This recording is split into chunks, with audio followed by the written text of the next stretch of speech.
కృష్ణారెడ్డి గారు దేశ రాజకీయ చరిత్రలో ఇటు తెలంగాణలో బీఆర్ఎస్ అక్కడ ఢిల్లీలో ఆప్ ఈ రెండు ప్రాంతీయ పార్టీలు కూడా తమ హవాని నడిపిస్తున్నటువంటి నేపథ్యంలో ఈ రెండు పార్టీలు బీజేపీకి కొరకరాని కొయ్యగా మారాయి. దీనికోసమనే బీజేపీ మనుగడకే ముప్పు వాటిల్లేటువంటి ప్రమాదం ఉందని గుర్తించినటువంటి కేంద్ర ప్రభుత్వం అప్పుడు కుట్రలు పన్ని పెట్టినటువంటి కేసులు ఇవి అని చెప్పేసి అందుకోసమనే అటు ఆప్ పైన ఇటువైపు బీఆర్ఎస్లో కీలక నేత అయినటువంటి కవిత పైన ఈ రకమైనటువంటి కేసులు పెట్టారు అని చెప్పేసి ఆరోపిస్తూ ఉన్నారు. మేడం, ముందుగా మీరు నాకు కొద్దిగా సమయం ఇవ్వండి. మూడు పార్టీల వాళ్ళు ఏంటంటే బీజేపీని టార్గెట్ చేసుకుంటున్నారు. వాళ్ళ ఉద్దేశం పూర్తి స్థాయిలో అర్థమవుతుంది. ఒక్కొక్కరికి నేను ఆన్సర్ చెప్పాల్సి వస్తుంది. ఫస్ట్ నరేష్ గారు మాట్లాడినప్పుడు ఏంటంటే బీజేపీ ఇది చేసింది, బీజేపీకే ముందు తెలుస్తున్నాయంటే సిబిఐ ఈరోజు స్టేట్మెంట్ ఇచ్చిన తర్వాత మేము హైకోర్టుకి వెళ్తామన్న తర్వాత ఆ యొక్క కంటెంట్ చూసి నేను చెప్పడం జరిగింది. ఇప్పుడు ఒక చిన్న ఎగ్జాంపుల్ చెప్తాను మేడం, నరేష్ గారికి ఆయన తప్పుగా తీసుకోవద్దు. మన ఇంట్లో దొంగతనం జరుగుతుంది, వస్తువులు పోతుంటాయి, ఆధారాలు దొరకాయి, ఏవి దొరకాయి, ఏమీ లేకపోతే అక్కడ దొంగతనం జరగనట్టు కాదు కదా, దొంగతనం జరిగినట్టే కదా. అది ఆధారాలు దొరికినంత మాత్రాన అక్కడ ఏం జరగలేదు అనుకుంటే అది కరెక్ట్ కాదు. ఎంతవరకు మనం ఆలోచన చేయాలి. మేమేదో సద్యపూసలం అయిపోయినాము, ఆధారాలు లేక తప్పించుకున్నాము అంటే కాదు. అక్కడ దేశం మొత్తంలో ఇంత పెద్దగా జరుగుతున్నదంటే ఏదో జరిగింది, మీరు ఆధారాలు లేకుండా తప్పించుకున్నారు, అంతవరకే మీరు సంతోషించండి, అంతవరకే ఉండండి. ఇంకోటి, ఇందాక బొత్స శ్రీనివాస్ గారు డిస్కస్ చేస్తున్నప్పుడు ఒక మాట దూరారు, అది సమంజసంగా లేదు. అది ఎప్పుడైనా బుద్ధి ఉండాలా అనే పదం వాడారు. ఎప్పుడైనా మనం డిబేట్లో కూర్చున్నప్పుడు చర్చించుకుందాం. బూతులు మాట్లాడుకుంటే మీరు ఒకటి మాట్లాడితే నేను 4 మాట్లాడగలిగితే ఇంకోరు 10 మాట్లాడగలుగుతారు.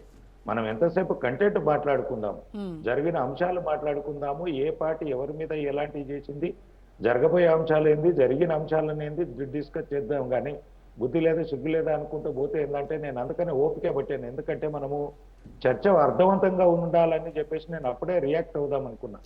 కానీ చర్చ అర్థవంతంగా ఉండాలని ఆ పదాన్ని నేను యూజ్ చేయలేదు. మీరు అన్నది నేను అనలేక కాదు. మనం ఎప్పుడైనా డిబేట్ లో ప్రాపర్ గా పోదాము.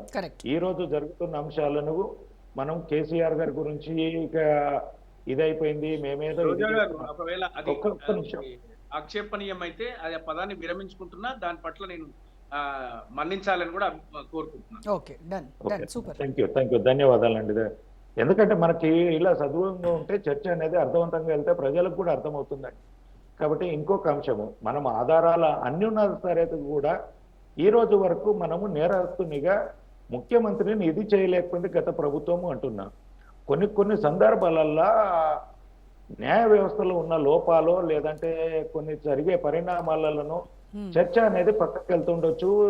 దోషులు కూడా నిర్దోషులుగా బయట తిరుగుతుండొచ్చు, ముఖ్యమంత్రి పదవులలో కూర్చుండొచ్చు అనేది ఎగ్జాంపుల్ చెప్పినాను. ఈ వీటన్నిటికీ అక్కడ జరగలేదనేది కాదు, ఎలా వ్యవస్థలో ఉన్న లోపాలను అడ్డం పెట్టుకొని తప్పించుకుంటున్నారు అనేది ఒక చర్చ జరగాలి. మనం ఇక్కడ నేను తప్పుల గురించి ఎవరిని నిందించట్లేదు, జరుగుతున్న తప్పులను కూడా ఒప్పులుగా చేయించుకోవడము, లేనిది ఉన్నట్టు చూపించడం కూడా తప్పే అవుతుంది. రెండు అంశాలు ఇక్కడ. అక్కడ లేనిది ఉన్నట్టు చూపించడానికి ప్రయత్నం జరిగింది అంటున్నారు, అదేదైనా జరిగితే అదే తప్పు, జరిగిందని కూడా జరగనట్టు కూడా ఈ రోజు వరకు దోషి కూడా నిర్దోషిగా ఉండి ముఖ్యమంత్రి పదవిలో కూర్చోవడం కూడా తప్పే. దోషులకు అనేది శిక్ష పడాలి. దీని మీద మనం అర్థవంతంగా చర్చ చేద్దాము. అంతేకాని నీ మీద నేను, నా మీద నువ్వు ఆరోపణలు చేసుకుంటే ఎంతసేపు ప్రజలకు న్యాయం అనేది జరగదు, జరిగిన అంశాలు బయటకు రావు. ఇందాక లింగం యాదవ్ గారు బాగా లెక్చర్, మీరు రేవంత్ రెడ్డి పైన కేసుల గురించి మాట్లాడితే ఆయన అమిత్ షా గురించి, నరేంద్ర మోడీ పైన ఉన్నటువంటి కేసుల గురించి ఆయన మాట్లాడుతూ ఉన్నారు. నేను అక్కడికి వెళ్తున్నాను మేడం. ఇక లింగం యాదవ్ గారు పేరు తీయగానే మీరు మాట్లాడారు. లింగం యాదవ్ గారు ప్రొఫెసర్ గారు కాబట్టి చక్కగా కొన్ని వివరించారు. ఆ రోజు అమిత్ షా గారు చిదంబరం కాదు, కేంద్ర హోంశాఖ మంత్రిగా ఉన్నప్పుడు చేసిన వ్యవహారాలు అందరికీ తెలుసు.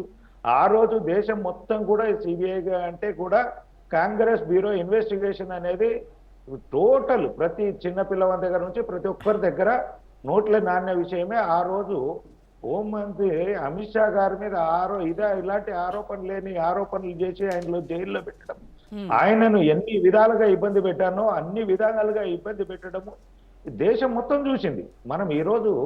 మనం ఎన్ని మాట్లాడుకున్నా జరుగుతున్న అంశాలకు మాత్రం పక్కకోవు. ఎవరిని ఎలాంటి అధికార దుర్వినియోగం చేస్తున్నారు, ఎవరు ప్రజలకు సేవ చేస్తున్నారు అనేది ప్రజలు నిర్ణయిస్తున్నారు. ప్రజలు ఓటు ద్వారా వాళ్ళు వారి యొక్క అభిప్రాయాన్ని తెలియజేస్తున్నారు. మనం అవిటిని చూద్దాము. ఎక్కడికి ఇంకా ఈ ఆరోపణలు అనేటివి ఒకటి, రెండోది అభివృద్ధి అనేది కూడా చాలా ఇంపార్టెంట్.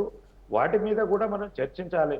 ఎంతసేపు ఇందాక లింగం యాదవ్ గారు బీజేపీ బీఆర్ఎస్ ఒకటి, ఎక్కడ ఒకటండి. ఆయన సూటిగా మా పార్టీకి అంటే మళ్ళా తను అన్నది నేను అనట్లేను కాబట్టి ఆయన అంత సూటిగా మా పార్టీని విమర్శిస్తుంటే కూడా మళ్ళా వాళ్ళు ఇద్దరు ఒకటయ్యారు.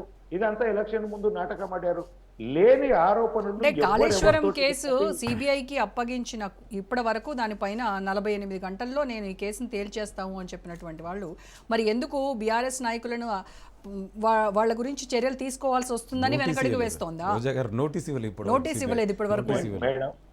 మేడము సిబిఐకి ఏ రోజు మేము అడిగినాము, ఏ రోజు ఈ ప్రభుత్వం ఇచ్చింది, ఏ రోజు వీళ్ళ కమిటీ రిపోర్ట్ ఏమైంది, ఈ రోజు వరకు కేంద్ర ప్రభుత్వం నుంచి సిబిఐ అధికారులు వచ్చేసి రాష్ట్ర ప్రభుత్వం అడిగితే పూర్తి స్థాయి డీటెయిల్డ్ రిపోర్టే ఈ రోజు వరకు సిబిఐకి సబ్మిట్ చేయకుండా, ఏమి ఆధారాలు ఇవ్వకుండా ఎలా నోటీస్ సర్వీస్ చేయమంటారు? మీరు ఒక సిబిఐ ఎంక్వైరీ చేయమని చెప్పేసి ఒక లెటర్ రాసేసి అసెంబ్లీలో పాస్ చేసి పంపించేసి మీరు 2 సంవత్సరాలు కాలయాపన చేసింది, దాని మీద దర్యాప్తు జరిగిన పత్రాలు కేంద్ర ప్రభుత్వాన్ని ఈ రోజు వరకు రాష్ట్ర ప్రభుత్వం ఎందుకు సబ్మిట్ చేయలేదో చెప్పట్లేదు. అధికారులు వచ్చేసి ఇక్కడ డీటెయిల్డ్ రిపోర్ట్ అడిగితే ఎందుకు సబ్మిట్ చేస్తలేరు కాంగ్రెస్ పార్టీ చెప్పాలి. ఎంతసేపు బీజేపీని బదనాం చేయడానికి కాంగ్రెస్ పార్టీ ఆడుతున్న నాటకం తప్ప పూర్తి స్థాయి రిపోర్టు కేంద్ర ప్రభుత్వానికి ఇవ్వండి, లేదంటే వాళ్ళు పట్టించుకోకపోతే మా కిషన్ రెడ్డి గారు మంత్రి గారికి ఇవ్వండి, లేదంటే బండి సంజయ్ గారికి ఇవ్వండి, కేంద్రానికి దగ్గరికి తీసుకెళ్లి అంతేగాని మీరు తప్పించుకోవడానికి బీజేపీని బదనాం చేయడానికి రేవంత్ రెడ్డి గారు ఆడే పావు ఆయన ఎలాంటి ఆటలు ఆడతాడో అందరికీ తెలుసు. ఈ తప్పించుకునే విధాలు తప్పుడు ఆటలు ఆడితే కనుక కరెక్ట్ కాదు. మీకు పూర్తి స్థాయిలో కాళేశ్వరం మీద జరిగిన అవినీతి బయటకు రావాలంటే ఈ 2 సంవత్సరాలలో మీరు చేసిన దర్యాప్తు ఏంది, మీ దగ్గర ఉన్న రిపోర్ట్లు ఏంది, రాష్ట్ర ప్రభుత్వం ఇవ్వకుండా కేంద్ర ప్రభుత్వం దగ్గర పేపర్లన్నీ పెట్టుకొని ఓన్లీ మీరు నోటీస్ కూడా ఇవ్వలేదంటే మీరు ఆధారాలే ఇవ్వకుండా ఏం చేయకుండా వాళ్ళు ఎక్కడికి వెళ్ళి ఇది చేయాలి, తేల్చలేదని మళ్ళా మీరే బదనాం చేస్తారు. దాని మీద ఏం జరగలేదని మీరే అంటారు. ఇలాంటివి వద్దండి. మీరు ప్రాపర్ గా ఒక కేసు దర్యాప్తు జరగాలంటే మీరు ప్రాపర్ మేనర్లో వెళ్ళండి, డీటెయిల్డ్ బుక్ లో వెళ్ళండి. అంతేగాని ఏదో మేము చెప్పేసినాము ఏమైంది అంటే కాదు. మీరు కరెక్ట్ గా ఇస్తేనే కరెక్ట్ గా జరుగుతుంది.